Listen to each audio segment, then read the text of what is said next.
from the Digital Media Center on the campus of Southern Oregon University in Ashland, Oregon.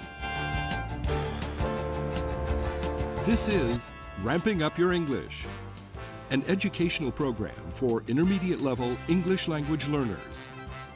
Here's your host for Ramping Up Your English, John Letts.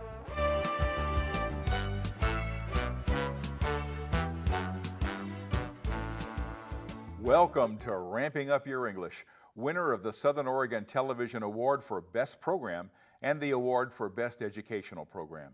I'm the host and producer, John Letts. Ramping Up Your English is an educational support program for intermediate English learners. It's a program for people from all language backgrounds, and Ramping Up Your English is also for people of all ages. If you've already passed the beginning stages of learning English and want to reach higher levels of proficiency, this program is designed to help you meet your needs. We take a content-based approach to helping you reach higher levels of English proficiency. Our current thematic unit is Animals. This is segment 1 of episode 42. This is our third episode focusing on farm animals. Besides pets, this group of animals is most likely to be familiar to viewers, even if the English words for them are unknown. In our last episode, we really emphasized the importance of learning the English names for farm animals. We'll soon be identifying animals that are less familiar, and knowing the farm animals will help in describing animals less well known. Now let's refresh our list of farm animals by watching this video clip about farm animals. Welcome back to the farm. This is Farm Animals Part 2. You'll remember that old MacDonald had a farm, and on that farm, he had some ducks. Well, he also had some geese. Now in English, we have some special words for these big birds. One of them is called a goose, but a group of them are called geese. The male is called a goose, but the female it's called a gander. A group of geese is called a gaggle. There are no babies in this gaggle, but if there were, they would be called goslings. These domesticated geese are biologically no different from the wild geese, only in their behavior. These are Canada geese. They have a very good life here on the farm, so they stay here. They leave it to their wild cousins to make the awesome high-mileage migration from the cold Arctic to the warm Gulf Coast and back each year. Geese are raised on the farm mostly for their eggs. You can tell by the fuzzy nature of their feathers that these are young geese, older than goslings, but not yet adult. In the background, you can hear the sound that geese normally make. And geese are sometimes confused with ducks, but geese have longer necks. Both geese and ducks are often found where there's water. Can you tell which of these geese are the adults? Another bird on old MacDonald's farm is the turkey. Now there's a marked difference between domesticated turkeys and wild turkeys. Turkeys are usually raised for their meat. As food, turkeys are very popular in the United States at Thanksgiving and at Christmas. Turkeys grow to be very large birds, so one turkey can usually feed the whole crowd that gathers around the table for these holidays.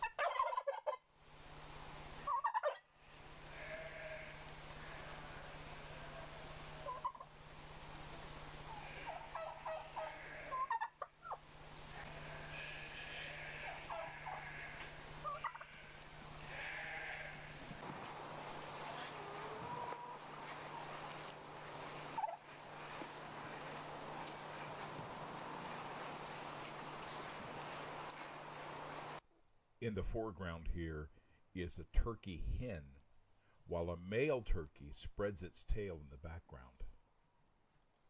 A male turkey is called a tom.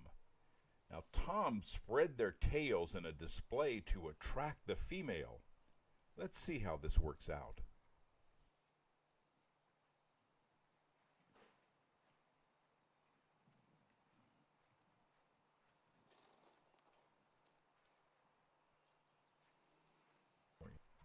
tom is certainly doing his best, but the hen seems more interested in being on the other side of the fence than in mating with this flamboyant Romeo.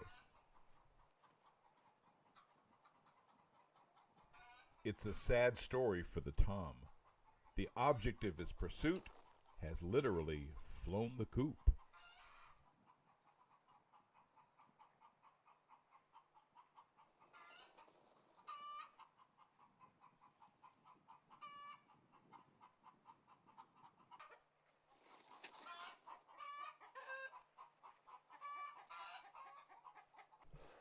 Not every farmer tends honeybees on the farm, but that's what's going on this farm.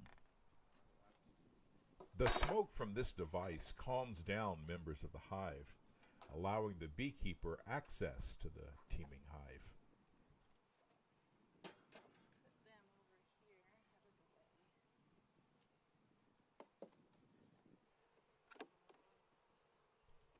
Bees are raised to produce honey. That's the excess food they store in the cells they make. Honeybees are from Europe. They produce the highest quality honey in the volume that makes all this work worthwhile. This panel is inspected to see the bees' progress. Build their comb, and I see nectar in there. So they're busy filling those and laying eggs. And well, not in this one though, because we've got the queen excluded. Worker bees arrive with the nectar they've gleaned from flowers, as well as their dusting of pollen.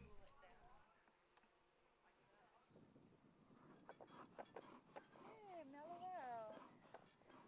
Mellow. While honeybees are domesticated, like these, some hives are wild. There are also many species of bees that are native to America. All of them provide a critical function of pollinating crops and other plants. Let's see what this one looks like.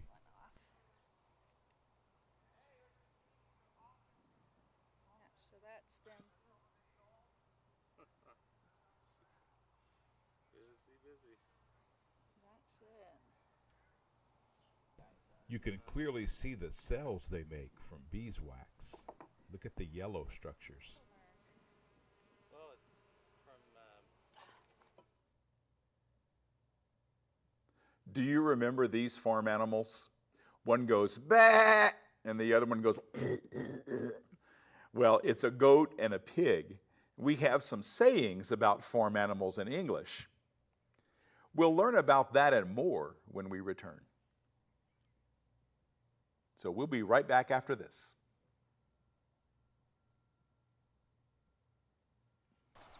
What's a horse doing on Ramping Up Your English?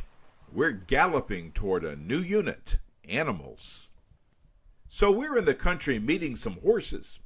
Horses are just one of the many animals that will help viewers ramp up their English. So funny. Our Mr. Cowboy, you loving that? Horses, boy, I'm getting the flies. You see, horses have to deal with flies. Coming soon to RVTV Voices, a new unit on Ramping Up Your English, an educational support program for intermediate level English learners from all language backgrounds. So how can horses help you improve your English? Watch Ramping Up Your English to find out on channels 15 and 115 in Ashland and channel 182 on Charter Cable in Southern Oregon.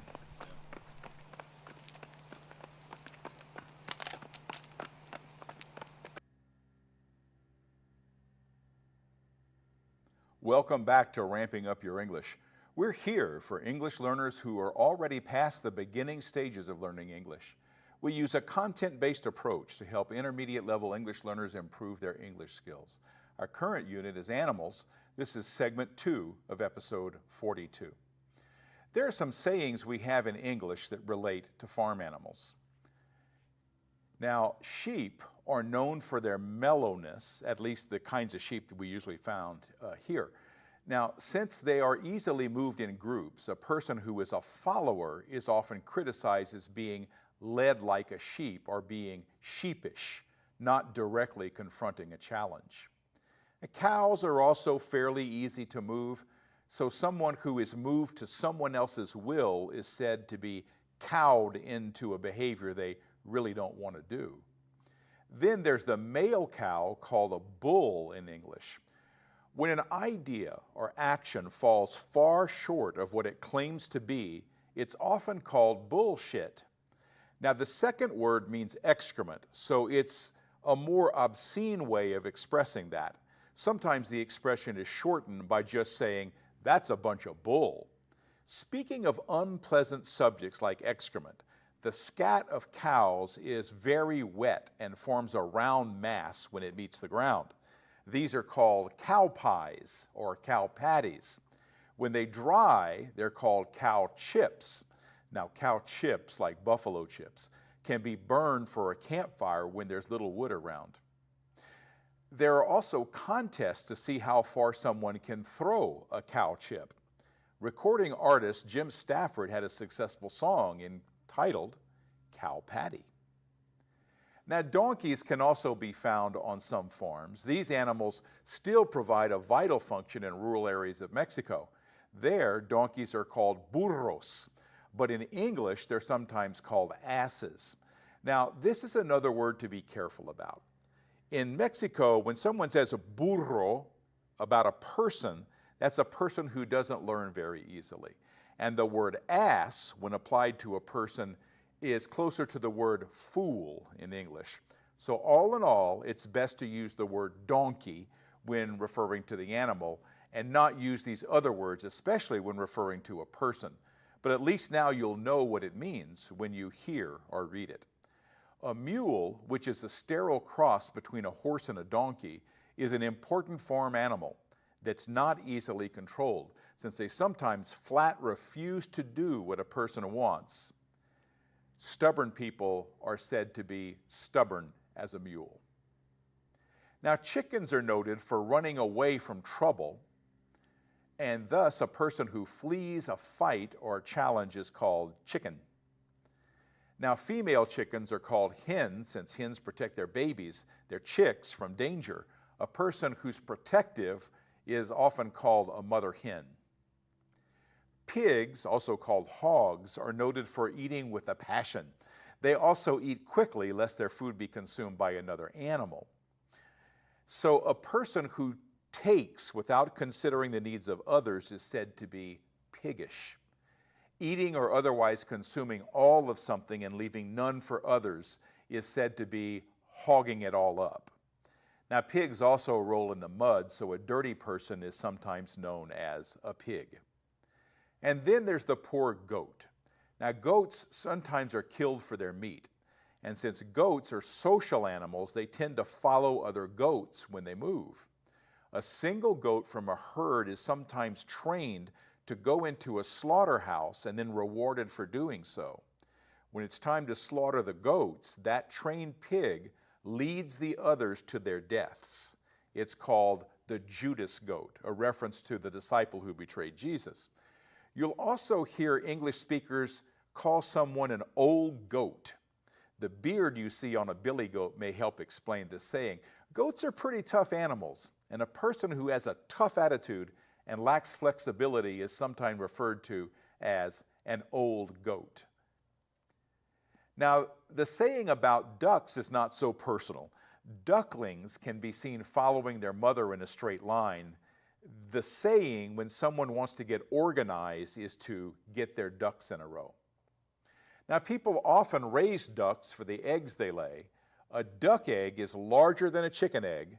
Larger still is the egg laid by a goose. When doing math, the number 0 is often communicated by saying goose egg. By the way, the word for a group of geese is gaggle, but most people just say flock. Now, there's a bird that's not considered a farm animal, but I have to share a saying about it to redeem myself.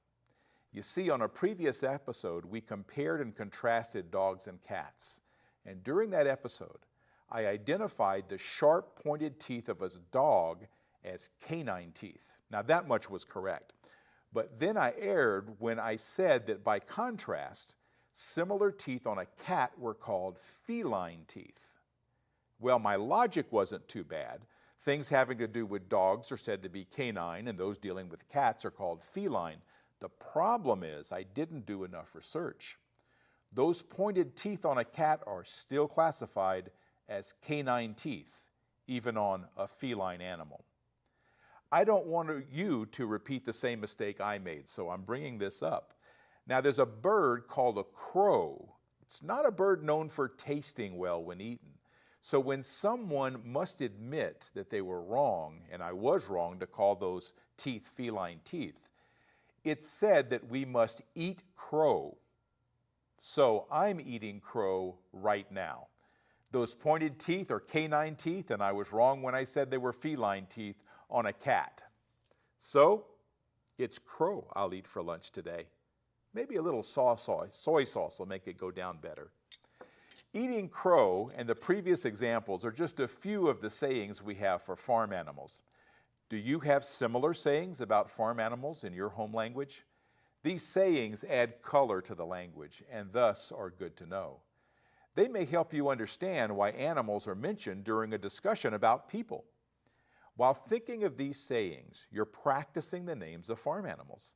It takes a lot of repetition to make a word from their target language part of the vocabulary you can bring to mind easily. Working with words during a different focus is a great way to get that repetition without being bored by the new term. This is one way content-based language instruction is so powerful. The needed repetition is built into the activities that are much more interesting than rote memory.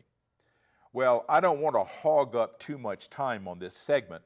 We'll return with some tools for describing animals after this.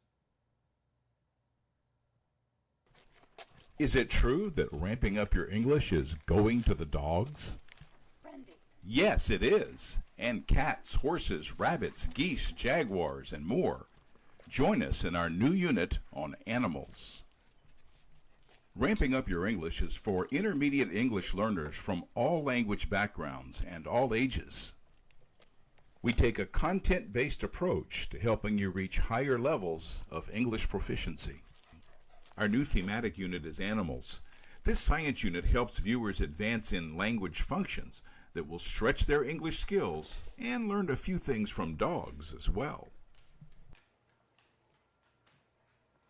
Openness, trust, faithfulness, loyalty, playfulness, and more. The qualities that we as humans really do need to learn and to have in our lives on a daily basis because they deliver such beautiful rewards. Ramping Up Your English can be seen on the Ashland Home Network on channels 15 and 115. It's on channel 182 on Charter Cable in the rest of Southern Oregon. Join us for better English and a grand time with animals. Welcome back to Ramping Up Your English. This is segment 3 of episode 42. I'm your host, John Letts, and we're going back to basic geometric shapes to help us describe farm animals. While it's very rare to find an animal that's exactly like a geometric shape, knowing those shapes can help to describe certain animals in their general shape and to describe a part of an animal. Let's look at some basic geometric shapes, and then we'll see how they can be applied to the shapes of some animals. This four-sided figure with right angles is called a rectangle in English. It's a two-dimensional figure, but it may remind you of the shape of an animal, especially the main body. Now, since animals are three-dimensional, this three-dimensional shape may better describe an animal you see on the farm. It's a rectangular prism. Some animal parts may remind you of this geometric shape. This is a triangle, a three-sided figure. An animal with a pointed nose may remind you of a triangle. There's also the triangular prism, bringing the shape into the three-dimensional world. A similar three-dimensional representation of that pointed body part might be a cone. This may be a cone you're most familiar with, an ice cream cone. Or, if you're a fan of the early Saturday Night Live TV show, you might remember the cone heads. A rectangle that has 5 equal sides and 4 right angles is called a square in English. Make that a three-dimensional object and you have a cube. This round shape is called a circle in English. It's a flat figure, so something of this shape is called circular, but the figure itself is a circle. Turn that into a solid and you have a sphere, the shape of a ball. Now if you squish down on the circle, you get an oval shape. An oval can be said to be an elongated circle. The President of the United States works in the Oval Office in the White House. This is the Oval Office before President Trump got his hands on it. A good representation of a three-dimensional oval is an egg. You can even describe a body part as egg-shaped. Now, if you take two circles and wrap a rectangle around their edges, you come up with a cylinder. Some animals can be said to have a cylinder-shaped torso or main body. You can also call that barrel-shaped. Now, all these geometric shapes and their labels will be on my website, letscreate.org. And now that we've reviewed these basic geometric shapes, let's look at some farm animals and see if they remind you of some of those shapes. So let's start with this animal right here. What kind of shape do you see in part of this animal? Well, when I see the head, I see a little bit of a triangle, and those ears definitely triangle. Let's look at another example of an animal and see what kind of shape we can see. Okay, that body of that hen, the duck, the mama duck, definitely an oval, wouldn't you think? Let's take a look at another one. Okay, well, we have some kind of triangular ears, don't we? And eyes are pretty much ball-shaped, right, or sphere-shaped. Let's see the next one. I guess they don't call them eyeballs for nothing. Okay, so the rooster, what do you think, is a little bit of an oval in the middle. And if it were pointed a different way, you'd see the beak, because the beak on a bird is fairly triangular. And then the cow. Okay, well, look at that torso of the cow, and it's kind of barrel-shaped, except it's kind of flat on the top. So those are the kind of words you can use, and the ears are kind of oval too. They're really not as pointed as a triangle. So you kind of have an idea. The nose also is kind of an oval shape. So you kind of get an idea of some of the ways you can use these geometric shapes to help you describe animals. And then, of course, the dog. I see one that's not really a geometric shape, but that tail looks just like a backward question mark. And let's see, here we have this nanny goat. And all I would say about those ears is if they were set up on the side, they'd be kind of a very elongated oval, and they're definitely floppy because they're flopped down like that. And then our favorite one, the pig. Now take a look at that snout and the nose right on the end, and you definitely have a circle there, or a little bit ovalish. And then if you looked at it from the side a little bit, it might even be somewhat of a cylinder. And then the body, we have definitely a barrel shape or a cylinder shape there for the main body of a pig. So this is a starting point in describing animals. We're certainly not going to limit ourselves to describing them solely in terms of geometric shapes, but this can help us take some steps in rendering descriptions. We'll go a step further in the next episode. Please remember that it's very important to master the names of domesticated animals in order to succeed in the work we have ahead of us. Make your practice as fun as possible. Visit me at our website, letscreate.org. That's where you can find all the learning materials that go with this episode of Ramping Up Your English. You can watch the entire episode 41 program from that site, or you can watch today's show in segments. You can watch and even download today's program by going to archive.org/details/roguetv. Click on the name of this program, Ramping Up Your English, or on my name, John Letts. Then find episode 42, Farm Animals 3.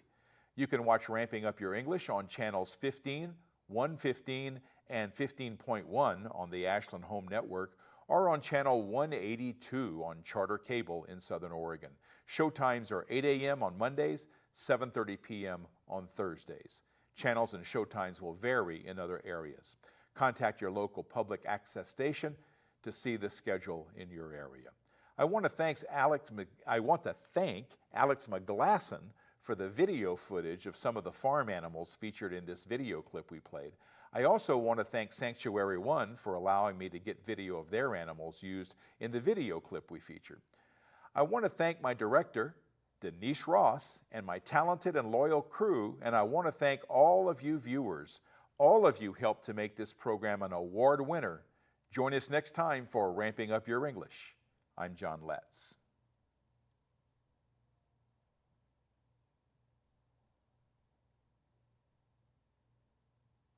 You've been watching Ramping Up Your English, a support program for intermediate level English language learners. Learn more. Visit our website at letscreate.org. You can also watch or download today's program at archive.org/details/roadtv. Join us next time on RBTV Voices for Ramping Up Your English.